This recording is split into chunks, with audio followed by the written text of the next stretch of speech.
The first thing I noticed about the house was the silence. Not the peaceful kind, not the quiet that settles after snowfall or Sunday mornings. This silence pressed back, it listened. I stood on the front porch with my key shaking in my hand, the metal scraping the lock too loudly, and I had the absurd thought that the house might flinch if I forced my way inside. I'd inherited it 2 weeks earlier, unexpected, inconvenient, and according to my mother, a blessing wrapped in old wood. She hadn't stepped foot inside. She mailed me the keys with a note that said she hoped I'd find closure there. Closure. The word tasted like rust. I pushed the door open and breathed in dust, old paper, something faintly sweet and rotten beneath it all. The foyer was narrow, the ceiling low enough to make me feel like the house was leaning down to inspect me. A chandelier hung crookedly, its crystals dulled with grime, one missing entirely. The floorboards sighed under my weight. "I'm just here to sort things," I said aloud, my voice thin and unfamiliar. "A week, maybe two." The house didn't answer, but the silence shifted. Thickened, I shut the door behind me. The click of the latch sounded final in a way that made my stomach clench. This was my Aunt Aliner's house. Had been, I corrected myself. She lived here alone for decades, ever since her husband disappeared one winter and was never found. People said she went strange after that. I was 8 the last time I'd seen her. Sharp eyes, tight smile, fingers always tapping like she was counting something only she could hear. The lawyer told me she'd left the house to me because I was the only one who would listen. I hadn't asked what that meant. I carried my suitcase into the living room. Furniture crouched under white sheets like shrouded bodies. Light filtered through heavy curtains, slicing the air into pale bands thick with dust. I peeled the sheet off the couch and sat, the springs groaning in protest. I told myself to breathe, to ground myself in the practical, sort papers, decide what to sell, leave. The first night I slept upstairs in the guest room, not Aliner's bedroom. I told myself that was a matter of boundaries. I didn't need to know what it felt like to lie where she'd died. The bed was narrow, the mattress lumpy, but exhaustion pulled me under fast. I dreamed of counting footsteps in the dark. 1, 2, 3, always stopping just short of the bed. I woke at 3:12 a.m. to the sound of tapping. Not on the window, inside the walls, it was slow and deliberate. Tap, tap, tap. Then a pause long enough for my heart to start racing, followed by 3 more taps. I lay frozen, counting without meaning to. The sound traveled like fingers moving along the studs, testing. When it stopped, the silence rushed back in, heavier than before. In the morning, I told myself it was pipes. Old houses make noise. This one was practically ancient. I spent the day opening drawers and boxes, cataloging Aliner's life in brittle stacks of paper. Receipts from the 1980s, letters never sent, grocery lists written in the same looping hand, each item crossed off with fierce precision. In the kitchen, I found a notebook tucked behind the canned goods. No label, just pages and pages of dates, times, and tallies. 4 taps. 2:47 a.m., 3 taps. 3:12 a.m., 6 taps. 1:03 a.m. My mouth went dry. The dates went back years. I closed the notebook and shoved it back into its hiding place, my hands trembling. Aliner had been documenting noises. That didn't mean anything. People who live alone fixate on patterns. That night, I made sure all the lights were on when I went upstairs. I slept badly, jerking awake at every creak. At 3:12 a.m., the tapping came again. Tap, tap, tap. This time, it wasn't in the walls, it was on the door. I sat up, heart hammering so hard it hurt. The taps came again, perfectly spaced, polite in a way that made my skin crawl. "Who is it?" I asked, hating the way my voice shook. No answer, just the sound of something resting against the door, breathing so softly I might have imagined it. I didn't open it. I stayed frozen until dawn, staring at the brass knob as if it might turn itself. In the morning, there were no marks on the door, no footprints in the dust. No sign that anything had been there at all. I told myself I was tired, stressed. Grief does strange things to the mind. On the third day, I found Aliner's bedroom. The door was locked. I didn't remember locking it, but the key fit easily. The room smelled different, lavender and something metallic beneath it. The bed was neatly made, the quilt tucked so tight it looked untouched. On the nightstand sat a single photograph, me. I was maybe 12, caught mid-laugh, hair pulled back in a messy ponytail. I had no memory of this photo being taken. My chest tightened. I flipped the frame over. Written in Aliner's hand were the words, "She hears it too." I left the room without taking anything, closing the door gently behind me like I was afraid of waking someone. That afternoon, my phone rang. I almost dropped it in my rush to answer, desperate for a voice that wasn't my own. "Hey," my friend Mara said. "You alive out there?" "I think so," I said, and then surprised myself by laughing. It came out sharp and wrong. She paused. "You don't sound okay."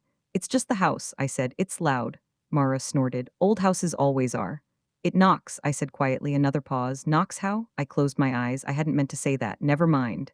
"Hey," she said, softer now. "You don't have to stay there. Come back early." "I can't," I said. The truth of it settled heavy in my chest. Not yet. That night I dreamed I was back in the guest room, listening to footsteps stop outside my door. In the dream, I opened it. There was nothing there but a narrow hallway that stretched impossibly long, doors lining both sides. All of them were closed, except one at the end. From behind it came the sound of tapping.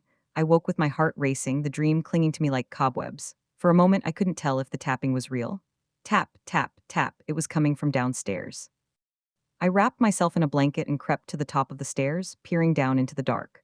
The sound echoed from the living room, steady and patient. Tap, tap, tap. I turned on the light. The sound stopped. In the center of the room, one of the sheets had been pulled back from the furniture.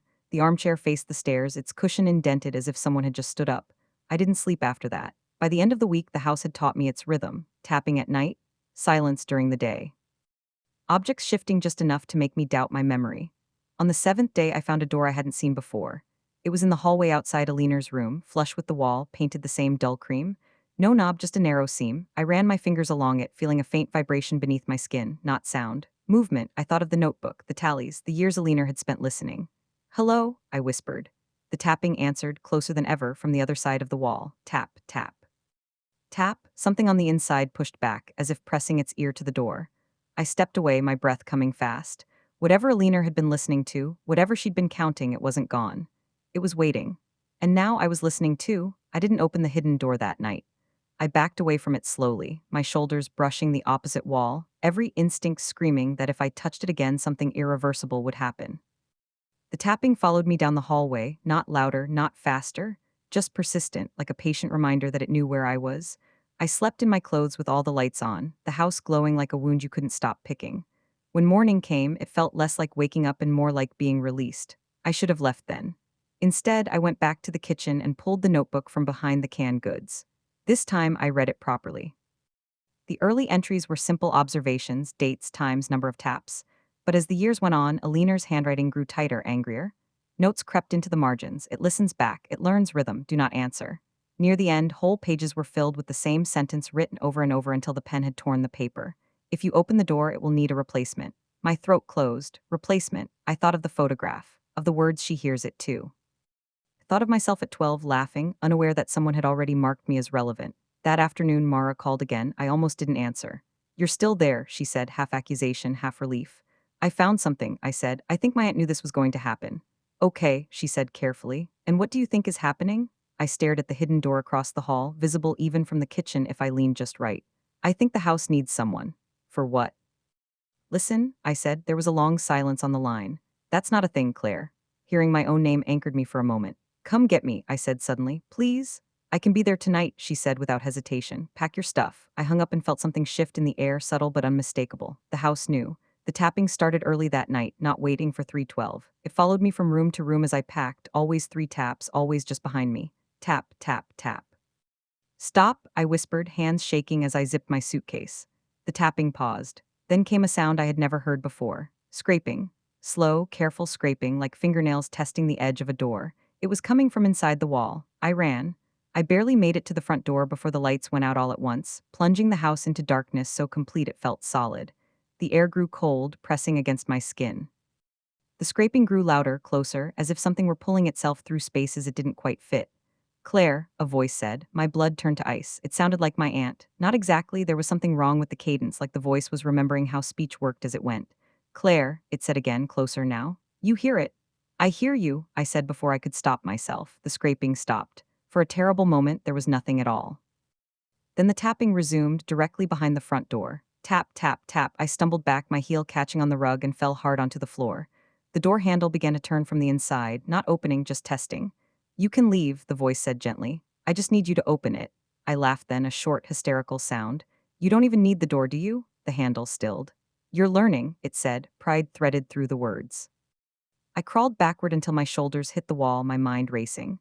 Alina hadn't been trapped. She'd been managing, listening, holding something in place through attention alone. And then she'd gotten old, tired. I realized with sudden clarity why she'd chosen me. I could hear it, but more than that, I could ignore it. I had learned that skill young, learned how to tune out things that hurt because no one else seemed to notice them. "Is that what you want?" I asked, my voice steadier now. "Someone to listen so you don't have to stay in the walls?" The voice hesitated. "I want to be heard." The house creaked around us, the sound like a long breath being released. I felt the weight of it all then, the years Alina had spent bargaining, the way the house had slowly tightened around her life until there was nothing left but counting taps in the dark. "I'm not opening the door," I said, "but I'll stay." The silence stretched, the scraping faded, the pressure in the air eased just a little. Stay, the voice echoed, softer now. Mara arrived an hour later. The headlights cut through the windows, bright and real. I didn't move. She knocked hard. Human, Claire, she shouted. The tapping surged, frantic now, rattling the walls. Tap, tap, tap, tap, tap. I stood, my legs trembling, and went to the door. I rested my forehead against the wood. I'm okay, I called back. I just need more time. What? Her voice cracked. Open the door. Behind me, the house waited. I thought of Alina's notebook. Of the warning written until the paper tore. If you open the door, it will need a replacement. I can't, I said, and meant it in every possible way. The tapping slowed, settling back into its familiar rhythm. 3 taps, always 3. Mara left eventually. I watched her taillights disappear down the road, each one feeling like a small amputation. That was months ago. The house is quiet during the day now. It behaves mostly. At night, I sit in the hallway outside the hidden door and listen. I count the taps, I answer only in my head. Sometimes, when I'm very tired, I think I hear Aliner's voice layered beneath the other one, relieved and distant, like someone finally allowed to sleep. I don't know how long I can do this. I don't know what happens when I get old. But I know this, the house doesn't knock on the door anymore. It doesn't need to, I'm already here.